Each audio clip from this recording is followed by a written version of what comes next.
Hi అండి. Welcome to Giri Telangana academy. ఢిల్లీని పరిపాలించినటువంటి వంశాలలో మొఘల్ వంశం ఒకటి. మొఘల్ చక్రవర్తుల్లో జహాంగీర్ ఒకడు. ఇతను జహాంగీర్ అనగా ప్రపంచ విజేత అని అర్థం. జహాంగీరు తన రాజ్యాజ్ఞలను 12 రాజాజ్ఞలను అలహాబాద్ స్తంభశాసనంపై లిఖించాడు. వాటిలో అత్యంత ముఖ్యమైనవి ఏంటంటే పొగాకు మరియు మద్యపానం నిషేధించాలి.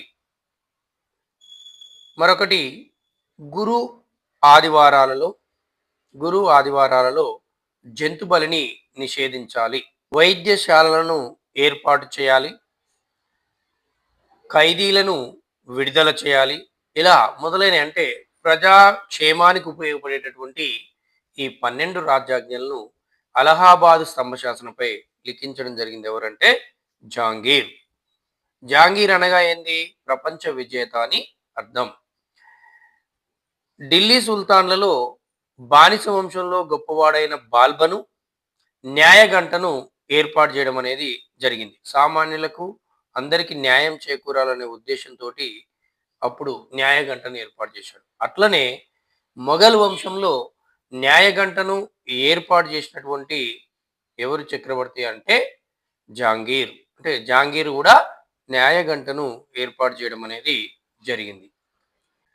అజ్మీర్ దర్గాను 9 సార్లు దర్శించుకున్నటువంటి మొఘల్ చక్రవర్తి కూడా ఎవరంటే జహాంగీర్. జహాంగీరు అజ్మీర్ దర్గాను 9 సార్లు దర్శించుకున్నాడు. ఇతను 12 రాజాజ్ఞలు ప్రజలకు ఉపయోగపడే వాటిని అలహాబాద్ స్తంభశాసనంపై లిఖించాడు. ప్రజలకు సత్వర న్యాయం చేయడం కోసం న్యాయగంటను రూపొందించాడు. మరిన్ని వీడియోల కోసం మా ఛానల్ని లైక్ చేయండి, సబ్స్క్రైబ్ చేయండి, మీ దగ్గర వారికి షేర్ చేయండి.